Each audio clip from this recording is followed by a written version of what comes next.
Pozdravljeni v podkastu Od genov do zvezd. Moje ime je Sašo Dolenc in pripovedoval vam bom zanimive zgodbe iz sveta znanosti. Kemija sreče in zadovoljstva. Peter Milner in James Olds sta leta 1953 v možgane podgan kirurško vstavljala elektrode in opazovala, kako se živali obnašajo, ko jim z električnimi impulzi stimulirata posamezna možganska območja. Podgane so po posegu okrevale že v nekaj dneh in se obnašale dokaj normalno, edina razlika je bila, da so jim iz glave štrlele žice. V enem od poskusov sta želela preučiti del možganov, za katerega sta slutila, da je povezan s cikli budnosti in spanja, a so jima elektrode v podganih možganih ušle malo stran od načrtovane lokacije. Sprva sta elektrode aktivirala, ko je podgana odšla v določen kot kletke, kasneje pa sta mehanizem spremenila, da je lahko podgana sama pritiskala na gumb in si preko elektrod v možgane pošiljala električne impulze.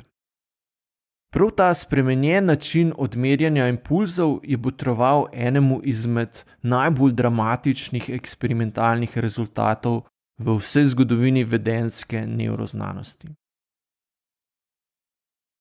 S podganami, ki so si lahko same v možgane pošiljale električne impulze, so se začele dogajati čudne reči. Na gumb za stimulacijo so pritisnile tudi po 7000-krat na uro. Nanj so pritiskale s tako vnemo, da niso ne jedle in ne pile. Celo doječe podganje matere se naenkrat sploh niso več menile za svoje otroke, ampak so le še neprestano pritiskale na gumb 24 ur na dan brez prekinitve. Milner in Olds sta hitro prišla do sklepa, da v tem poskusu nista preučevala možganskega središča za uravnavanje cikla budnosti, ampak sta odkrila sesalčji možganski center za ugodje. Seveda se vsakdo, ko izve za poskus na podganah, takoj vpraša, ali bi se nekaj podobnega zgodilo tudi pri ljudeh, če bi jim v isti predel možganov vgradili elektrode za električno stimulacijo. Sliši se morda nenavadno, a tak poskus, ki ga danes verjetno ne bi odobrila nobena etična komisija, so pred leti že izvedli. Neki ameriški psihiater je poskušal z vgrajevanjem elektrod globoko v možgane svojim pacientom pomagati pri hujših oblikah depresije in šizofrenije.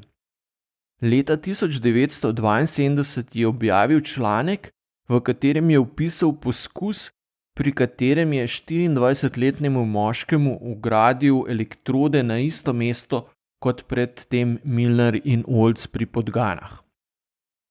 Rezultat pri pacientu, ki ga v članku poimenuje B19, je bil enako pretresljiv kot prej pri živalih. Ob stimuliranju možganov z vstavljenimi elektrodami je B19 občutil evforijo in vznesenost. Ko so stimuliranje prekinili, je pacient protestiral in na vsak način hotel, da s poskusom nadaljujejo. Podoben eksperiment so izvedli tudi pri ženski, ki je trpela za kroničnim občutkom bolečine.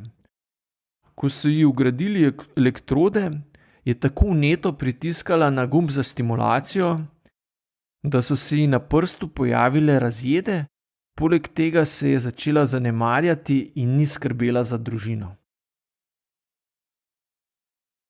Danes ni več nobena skrivnost, da je vzrok intimnemu občutju sreče in zadovoljstva izločanje tako imenovanih kemikalij sreče v možganih.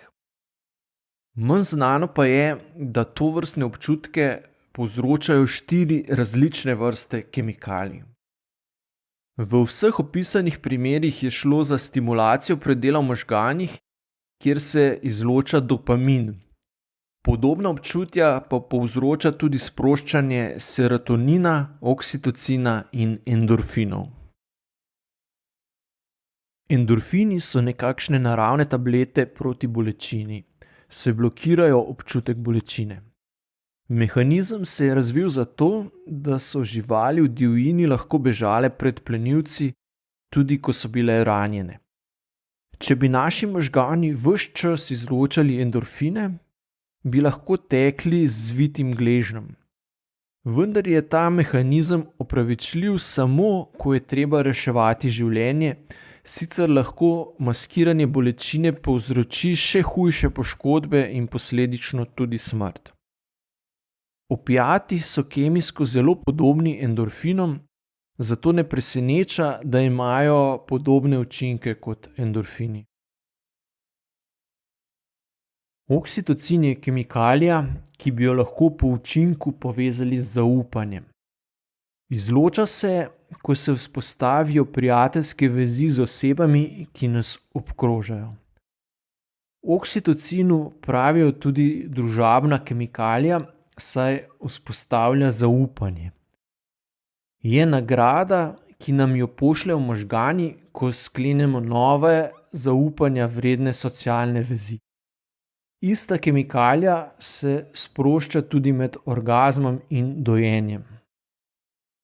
Sesalčji možgani začnejo že takoj po rojstvu ob stiku z materjo izločati večje količine oksitocina, ki poskrbi, da se otrok ne oddaljuje od varnega zavetja staršev.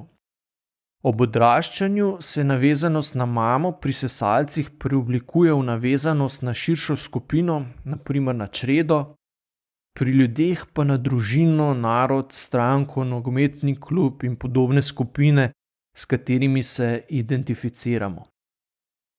Za čredne živali je značilno, da začnejo, ko v njihovem vidnem polju ni vsaj ene živali iz iste črede, izločati kortizol, kemikalijo, ki se sprošča ob stresu in predstavlja nekakšno nasprotje kemikalijam sreče.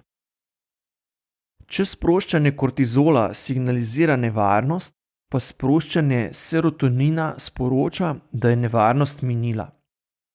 Serotonin je signal, da lahko s trenutnim početjem varno nadaljujemo. Izločanje serotonina se prav tako sproži, če nam drugi izkazujejo spoštovanje.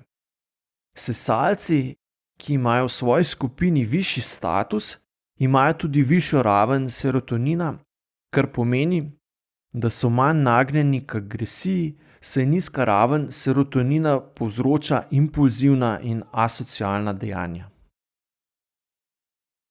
Dopamin kot zadnja izmed 4 kemikalij sreče nas motivira, da se naprezamo, dokler ne dosežemo želenega cilja. Povzroča navdušenje v pričakovanju, da se nam bo zgodilo nekaj dobrega. Signalizira pričakovanje nagrade.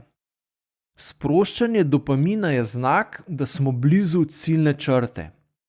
Dopamin spodbudi učenje, saj je namen njegovega izločanja tudi v tem, da si zapomnimo, kako smo do ugodja prišli.